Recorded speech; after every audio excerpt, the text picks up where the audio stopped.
ஒன்றிய பேரூராட்சி கிளைக்கழக வார்டு பகுதி பொறுப்பாளர்களுக்கும் சகல அணிகளின் நிர்வாகிகளுக்கும் ஊடக நண்பர்களுக்கும் தளபதி நெஞ்சில் குடியிருக்கும் உங்கள் அனைவருக்கும் வணக்கம். எங்களை வழி நடத்தும் வழிகாட்டி தமிழ்நாட்டின் நாளைய தீர்ப்பு வெற்றி தலைவர் தளபதி அவர்களுக்கும் வெற்றி வணக்கம். உங்கள் அனைவரையும் பார்ப்பதே எனக்கு பெருமையாக இருக்கிறது. இன்று எங்கு பார்த்தாலும் விசில் சத்தம்தான். தொண்டர்கள் மட்டுமல்ல, பொதுமக்களே விசில் அடித்துக் கொண்டிருக்கிறார்கள். நான் எழுதி வச்சுன்னு வந்திருக்கிறேன் சிலதெல்லாம். ஏன் அப்படின்னு பார்த்தீங்கன்னா, மேடையில் இருக்கிறவங்களும் சரி, கீழே இருக்கிறவங்களும் சரி, பெரிய பேச்சாளர்கள் எல்லாம் ஜாம்பவான்லாம் பயங்கரமாக இருக்கிறாங்க. பேசுகிறதுக்கே எனக்கே ஒரு பயமாக இருக்குது. ஏன்னா நம்ம அடிக்கடிக்கு உங்களை நான் பார்ப்பேன், நீங்கள் என்னையை பார்ப்பீங்க, தலைவர் உங்களை பார்ப்பார், எல்லாம் ஓகே. ஆனால் உண்மையாகவே இந்த கூட்டத்தில், அதுவும் இந்த செயல் வீரர் கூட்டத்தில் பார்க்கும்போது உண்மையாகவே எனக்கு ஒரு பயம் இருக்குது. ஏன்னா பேச்சாளர்கள்லாம் இருக்கிறாங்க, பயங்கரமாக பேசுகிறாங்க எல்லாருமே. ஆதவ் சகோதரர் சொன்னார், மலேசியாவில் எப்பேற்பட்ட ஒரு கூட்டம் நீட்டுன்னு. அங்கே ஒன்று தாங்க, உலகத்தில் 700 கோடி மக்கள் இருக்கிறார்கள். அந்த 700 கோடி மக்களில் அதிகமாக தேடக்கூடிய ஒரு நபர் யாருன்னா நம்ம தலைவர் தளபதி தான்.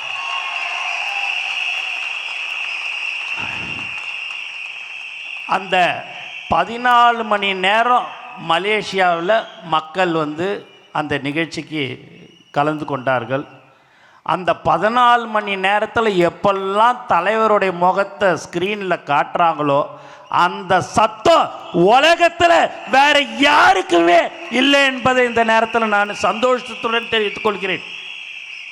ஏன் என்று சொன்னால், அந்த அளவுக்கு தொண்டர்களையும் தோழர்களையும் நேசிக்கக்கூடிய ஒரே தலைவர் நம்ம தலைவர் தளபதி தான். மொத்தம் 3,42,000 பதவிகள் தலைவர் அவர்களால் நியமிக்கப்பட்டு இருக்கிறது. 1,00,000 பதவி நாளைக்கு நாளன்னைக்குள்ளார அந்த 3,42,000 நாளைக்குள்ளார அந்த 1,00,000 பதவியும் நிரப்பப்பட இருக்கிறது. இங்கு கடந்த 32 வருடமாக அன்று முதல் இன்று வரை உழைத்து கொண்டிருக்கிற ஒரு கூட்டம் எது என்று சொன்னால் அதுதான் இந்த செயல் வீரர்கள் என்பது இந்த நேரத்தில் நான் சொல்லிக்கொள்ள ஆசைப்படுகிறேன்.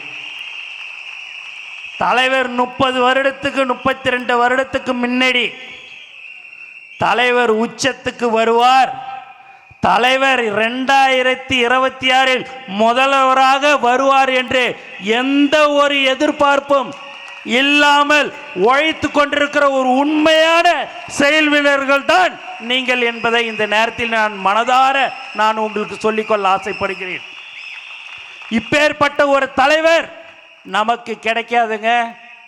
மாவட்ட செயலாளர்களும் சரி, ஒன்றியம் நகரம் அணி தலைவர்களும் சரி, 2026 நம்ம ஜெயிச்சே ஆகணும். நமக்கு அதுதான். ஏன்னா முதலமைச்சர் என்பது வாயால் சொல்லிட்டா மட்டும் போதாது, நம்மளுடைய உழைப்பு கண்டிப்பாக இருக்க வேண்டும். காலையில் 6 மணிக்கு நம்ம பூத்துக்கு போனோம் அப்படின்னா சாயங்காலம் 6-7 மணி ஆனாலும் அந்த பூத்தில் கடைசி வரைக்கும் நாம் இருக்க வேண்டும். இல்லை என்று சொன்னால் சாயங்காலம் 5-5:30 மணிக்கு நான் ஒரு 20 ஓட்டு போட்டுக்கிறேன், நீ ஒரு 20 ஓட்டு போட்டுக்கிறியா அப்படின்ற மாதிரி நம்ம ஆளுங்க கேட்பாங்க. அப்போது மாற்று கட்சி கேட்குறாங்கன்னு சொன்னோன்னே நம்ம ஆளுங்க சரி எனக்கும் 20 ஓட்டு கொடுக்குறியா அப்படின்னு நம்ம நினைப்போம். ஆனால் அவங்க மற்ற கட்சியெல்லாம் பார்த்திங்கன்னா பல வருடங்களாக இருந்தவங்க டம்மியாக ஆளை போட்டுட்டு 5-6 பேரை உட்கார வச்சுட்டு அவங்க 100 ஓட்டை போட்டுக்கின்னு நமக்கு 20 ஓட்டு போட்டு கொடுக்கணுமான்னு கேட்பாங்க. ஆனால் நம்ம தோழர்கள் உங்களை நீங்கள் சொல்லி நாங்கள் அந்த திருட்டு ஓட்டை 20 ஓட்டு நாங்கள் போட வேணாம், எங்களுக்கு மக்கள் ஓட்டு போட்டுட்ருப்பாங்க, அதனால் நான் உங்களை போட விடமாட்டேன் என்று தான் நீங்கள் சொல்ல வேண்டும். இந்த மாதிரி எல்லா நிகழ்ச்சிகளும் அந்த பொதுமக்களுடைய எல்லா நிகழ்ச்சிகளும் அவங்களுடைய வீட்டின் நிகழ்ச்சியிலும் நாம் கலந்து கொள்ள வேண்டும். அது ரேஷன் கார்டு பிரச்சனையாக இருந்தாலும் சரி, அது ரோடு பிரச்சனையாக இருந்தாலும் சரி, எந்த ஒரு பிரச்சனையாக இருந்தாலும் சரி, அதை நாம் தான் அவர்களோடு மக்களோடு மக்களாக நாம் இருந்து அதையெல்லாம் நாம் செய்ய வேண்டும் என்று உங்களை கேட்டுக்கொள்கிறேன். உங்களை நம்பி, மக்களை நம்பி ஒரு உச்சத்தை விட்டு நம்ம தலைவர் அவர்கள் வருகிறார். அவருக்கு நாம் செய்ய வேண்டிய கைமாறு நாம் உழைக்க வேண்டும். இன்னும் இருப்பது 2 மாதங்கள் தான். அந்த 2 மாதம் நாம் கடுமையாக உழைக்க வேண்டும் என்று உங்களை நான் கேட்டுக்கொள்கிறேன். ஏனென்று சொன்னால் நமக்கு முகமே தலைவர் தளபதி தான். நாங்கள் சரி, நீ யார் போனாலும் சரி, அது தலைவர் கோசம் எல்லாமே வரும். ஆனால் தலைவர் ஒரு 5 நிமிடம் பேசினால் 50 நாளுக்கு பேசக்கூடிய ஒரே தலைவர் நம்மளுடைய பேச்சு, தலைவருடைய பேச்சு மட்டும்தான் 50 நாளைக்கு அது பாட்டுன்னு போய்கினே இருக்கும்.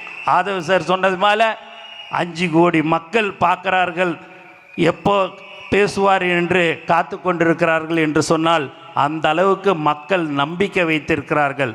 அந்த நம்பிக்கைக்கு நாம் ஒழுங்காக அவர்களிடம் சென்று நம்மளுடைய கொள்கைகள் என்ன, தலைவர் வருகிறார், நம்மளுடைய தேர்தலில் அவர் நிற்க இருக்கிறார். 2026 தலைவர் 234 தொகுதியில் நின்னாலும் அவர் ஜெயிச்சிருவார். அதில் எந்தவித மாற்று கருத்தும் இல்லை. ஆனால் அரசியல் சட்டத்தின்படி 3 தொகுதி இல்லை 4 தொகுதியில் தான் ஒருத்தவங்க நிற்க முடியும். அதனால் தலைவர் ஜெயிச்சுவார். ஆனால் தலைவர் காட்டுற எல்லாரும் ஜெயிச்சாதான் நம்ம தலைவர் முதலமைச்சராக ஆக முடியும். அதை நீங்கள் மனதில் வைத்து கொள்ள வேண்டும். திரும்ப திரும்ப நான் சொல்கிறேன். ஏனென்று சொன்னால் தலைவர் அவர்கள் யாரை வேட்பாளராக காட்டுகிறாரோ, அவர்களை கை காட்டுகிறார்களோ, அவர்களை வெற்றி பெற செய்ய வேண்டியதுதான் நம்மளுடைய கடமையாக இருக்க வேண்டும். எந்த ஒரு மன கஷ்டமாக இருந்தாலும் அவர்கள் மீது 50 நாள் 60 நாளைக்கு அவங்கக்கிட்ட யாருக்கிட்டையுமே கோவப்பட வேண்டாம். ஒரு ஓட்டாக இருந்தாலும் நமக்கு அவ்வளோ முக்கியம் என்பதை இந்த நேரத்தில் நான் தெரிவிச்சுக்கிறேன். ஆகவே தலைவர் நமக்கு நம்ம யார் அந்த வேட்பாளரோ அவருக்கு 70,000 ஓட்டை அவர் வாங்கி கொடுத்து விடுவார். நமக்கு அந்த 5,000 ஓட்டு 10,000 ஓட்டு குறையிற ஓட்டு நம்மளுடைய போய் வீடு வீடாக கேட்குற விதத்தில் தான் இருக்குது. ஆகவே தலைவர் அவர்கள் நம்மளை நம்பி இருக்கிறார். ஆகவே 2026 தலைவர் தளபதி முதலமைச்சராக அமருவார். அதில் எந்தவித சந்தேகமும் இல்லை. ஆனால் நாம் எல்லோரும் உழைக்க வேண்டும் என்று கூறிக்கொண்டு எனக்கு வாய்ப்பு கொடுத்த அனைத்து உள்ளங்களுக்கும் நன்றி கூறி விடைபெறுகிறேன். நன்றி, வணக்கம்.